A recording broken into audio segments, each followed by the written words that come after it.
बहुत समय पहले की बात है। राजा रामू अकेले अपने रास्ते से जा रहा था। वह किसी की मदद नहीं करता था, उसे हमेशा भगाता ही रहता था। रुको भाई, आप कहाँ जा रहे हो इतनी फटाफट? मैंने सुना है कि आपका इस गांव में बहुत बड़ा नाम है। आप इस गांव के पटेल आदमी हो। मुझे भी राज बता दो कि किस तरह से सब्जी भाजी को बेचा जाता है। मुझे भी इस गांव का पटेल बनना है। फटाफट बता दो मेरे को। मुझे भी धनवान बनना है और सबकी इसी तरह से मुझे मदद करनी है जैसे कि आप करते हो। मैंने आपका नाम बहुत सुना है। अरे बेटा, मैं किसी को बताता नहीं हूँ कि मैंने किस तरह से इतना धन कमाया है। मैं किसी की मदद भी नहीं करता। तो आप कौन हो जो मदद की गुलहार लगा कर आए हो मेरे पास? भगो यहाँ से फटाफट। मैं किसी को अपना राज नहीं बताता हूँ। अच्छा अच्छा अच्छा, ज्यादा भड़को मत भैया। मुझे पता है कि आप कैसे पटेल बने। आपका धंधा पूरा चौपट हो जाएगा। मेरी तो दुआ ही है आपके साथ कि आपका धंधा जैसे चल रहा है वैसे ही चलने दे। तुम होते को उम्र में धंधे को वाट लगाने के लिए आओ। मुझे धमकी खुले आम दे रहे हो तुम। नहीं बताना चाह। मैं चलता हूँ, मेरे घर जाने का समय हो रहा है और मेरे सब्जी वेजी बेचने का समय हो रहा है। तेरे से लगूंगा तो पता नहीं कब भी। उसके बाद फटाफट वह अपने घर की ओर बढ़ने लग जाता है। अपनी पत्नी को देखकर वह खुश हो जाता है। सुनती हो, मुझे रास्ते में एक आदमी मिला था जो कि अपने राज के बारे में पूछ रहा था। मैंने उसको तो कैसे करके संभाल लिया। वो पूछ रहा था कि इस गांव के पटेल कैसे बनते हैं और सब्जी कैसे बेचते हैं। मैंने तो उसको बात में उलझा के उसे कुछ भी नहीं बताया। पता नहीं ये अपनी बात कहाँ कहाँ फैला देगा। मुझे तो बहुत कंजूस लग रहा था वो आदमी। अच्छा, तुमने तो कुछ बताया नहीं ना। हाँ, वरना बहुत बड़ा अनर्थ हो जाएगा। क्योंकि राज राज ही लुका रहेगा, किसी को बताना नहीं। अन्यथा अपना सब्जी भाजी कुछ बेचने से सिवाय अपना घर ही नहीं चलेगा। हम पटेल तो आदमी सब्जी ही बेच कर बने हैं। अच्छा करा कि कुछ नहीं बताया। हाँ, तेरे कान में बताता हूँ बात। मैंने उसको ऐसे ही बात में घुसाया है तो उसको एक बूंद बात का पता ही नहीं चला। चलो, अब मेरी सब्जी बेचने का समय हो गया है। गोडाउन के अंदर सब्जी अभी रखी हुई है ना, मैं आज उन्हीं को लेकर चले जाता हूँ और अच्छी अच्छी सब्जियों को बेचा जाता हूँ। अपना रामू राजा वहाँ पर सब्जी बेचने के लिए पहुँच जाता है अपने बाजार में। और बहुत देर तक वह खड़ा होता है, परंतु उसकी दुकान पर कोई ग्राहक नहीं आते हैं। मन उदास होकर वहाँ की जाने का समय हो रहा था, तभी वह वापस लौट आता है। हे भगवान, पता नहीं आज तो बीबी काफी ज्यादा नाराज हो जाएंगी मेरे से, क्योंकि धंधा इस बार बहुत कम चला हुआ है मेरा। हमेशा एक दिन की बिक्री 50,000 चलती थी। पता नहीं आज तो 4,000 की ही बिक्री हुई है। पता नहीं आज क्या सोचेंगी। मुझे एक रोटी की वक्त बड़ी मुश्किल से मिलती है। उतने सारे पैसे हाथ में रखने के बाद भी एक ही रोटी मिलती है। पता नहीं आज कितनी रोटी मिलेंगी। दिखने में धनवान पर अंदर से कमजोर हूँ मैं। मुझे तो मारोगी तो नहीं।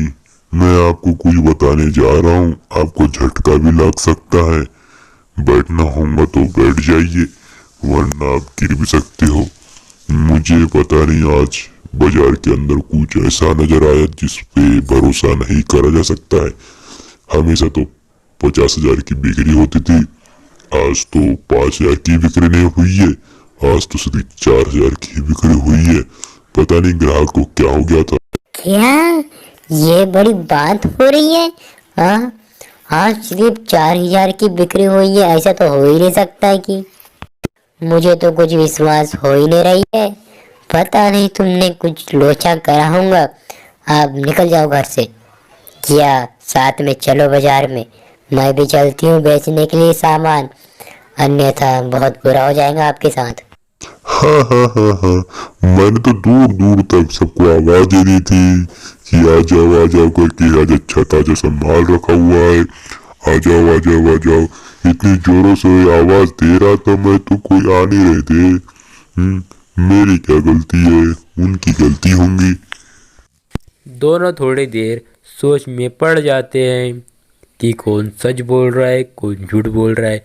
उसी को पता लगाने के लिए वह भी बाजार जाने की सोचने लग जाती है। पता नहीं इसमें दाल में कुछ लोचा चल रहा है। बाकी के 40,000 जेब के अंदर लुका लिए होंगे और 4,000 की ही बिक्री बता रहा है। मुझे तो इस सोच में पड़ गई हूँ कि सच बोल रहा है झूठ बोल रहा है, तो फटाफट मैं जाने का सोचता हूँ बाजार की ओर। तभी मियाँ बीवी भी अपनी बाजार की दुकान लेकर सब्जी भाजी की दुकान लेकर बाजार में पहुँच जाती है। और पता नहीं इस सब्जी भी बेचने की दुकान पर कोई भी ग्राहक नहीं आ रहा था, तो मियाँ खलीफा आवाज देने लग जाती है, हे सुनो सुनो, आज तो सारी सब्जी भरी पड़ी हुई है और काफी अच्छी सब्जी लाई हूँ मैं। फटाफट लेकर आ जाओ अपने अपने झोले और ले जाओ सब्जी का ठेला। सुनो सुनो सुनो सुनो गाँव वाले, सुनो सुनो सुनो। इसी प्रकार से आवाज़ें देने लग जाती है, परंतु उसकी दुकान पर कोई भी देखने नहीं आता है। तो दोनों काफ़ी ज़्यादा नाराज़ होने लग जाती है और मुंह लटका लेती है। पता नहीं एक आदमी जब से मिला हुआ है तब से पता नहीं इस घर को किसकी नज़र लग गई है। हम तो पता नहीं, आज तो 1,000 की ही बिक्री नहीं हुई है, 500 की ही बिक्री हुई है। पता नहीं अब घर कैसे चलेगा। इसी के चक्कर में पूरा का पूरा वह गरीब हो जाते और रोड पे आने की कगार पर पहुंच जाते हैं। उन्हें अपना सरोताज़ा घर भी बेचना पड़ जाता है और वह अपने पुराने घर खरीद लेते हैं, क्योंकि पैसे की बजट काफ़ी कम हो चुकी थी। इसी के चक्कर में वह कुछ सोचने की पड़ जाते हैं कि पता नहीं क्या हो गया, अब रिश्तेदारी को ही बुलाना पड़ेगा, वही सुलझाएंगे बातों को, क्या हुआ था क्या नहीं हुआ था। फटाफट मैं फ़ोन लगा देती हूँ और रिश्तेदार को बुला लेती हूँ। किसी घर की नज़र लगी, शायद रिश्तेदार कुछ मदद कर सके। तो फटाफट रिश्तेदार को फ़ोन लगाने लग जाते हैं और फटाफट वह भी पहुंच जाते हैं और वह बैठने की कोशिश करते हैं, परंतु वह चाय कॉफ़ी कहीं बोलते हैं तो चाय कॉफ़ी ही लेते हैं। चाय कॉफ़ी लेने के बाद साथ साथ उनकी बातचीत भी काफ़ी चलने लग जाती है। वह काफ़ी खुश थे कि आज पहली बार आए हैं। क्या हुआ बेटा, तुमने मेरे को अर्जेंट ही क्यों बुलाया है? ये कौन से घर में बुलाया है? अपना बड़ा सरोताजा घर कहाँ गया है? ये छोटे झोपड़े में मेरे को बुलाकर मेरी बेइज्जती कर रहे हो क्या? क्यों बेटी, इतनी गलती आपको क्या सहन कर लेती है? अपना ये पतिदेव क्या पैसे दे नहीं रहा है? तभी पूरी बात पता चलने लग जाती है अपनी बेटी से कि घर में क्या क्या चल रहा है और क्या क्या नहीं चल रहा है। इसी को सुलझाने के लिए अपनी बेटी ने अपनी माँ को बुलाया है।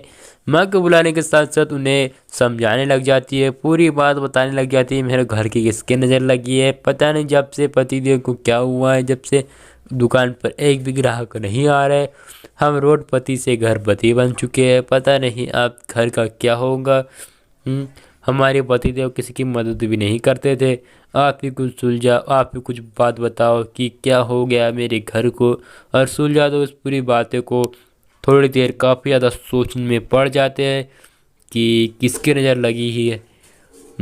पूरी बात बताने की बात करते हैं और राजा रामू पूरी बात कहानी सुनाने लग जाते हैं और धीरे धीरे सारी बात बताने लग जाती है और पूरी जानकारी देने लग जाता है कि पहले क्या क्या हुआ था।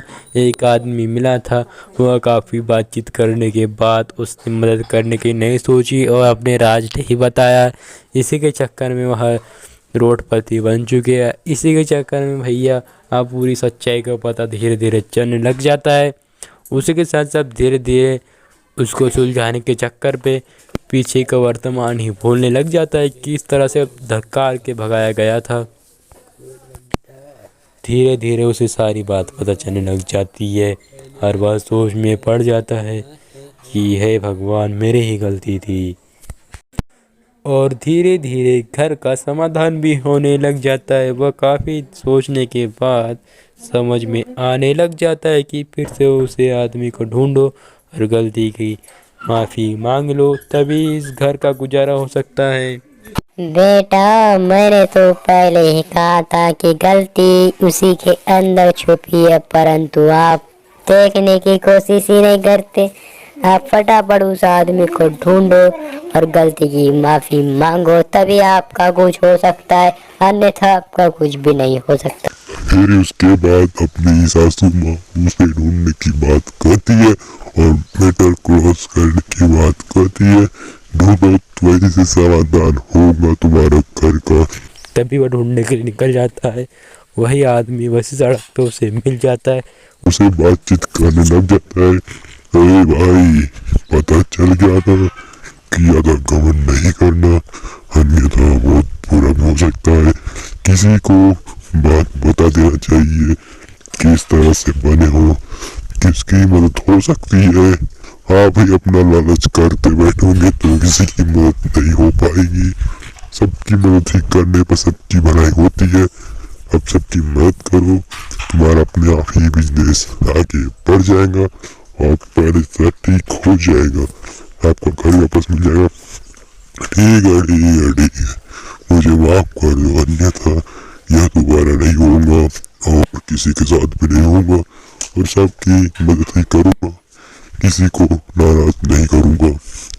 मुझे गलती का एहसास हो गया है कि किसी का दोबारा तुरंत भला ही होता है। आप किसी को भी चोट नहीं पहुंचा। फिर सब कुछ ठीक कर दूंगा मैं। इसी चक्कर में सारा चीज सब चीज ठीक होने लग जाता है, पहले की तरह से वो हराने लग जाते हैं। हमें इस कहानी से सीख मिलती है कि किसी का बुरा नहीं करना चाहिए, हमें ही इसके तरफ भुगतना पड़ सकता है। इसी के चक्कर में सबकी मदद करना चाहिए और सबका आशीर्वाद हमेशा साथ में रखना चाहिए, क्योंकि सबकी मदद करेंगे तो वो भी अपने काम आएंगे और वो भी हमारी मदद करेंगे। Okay bye.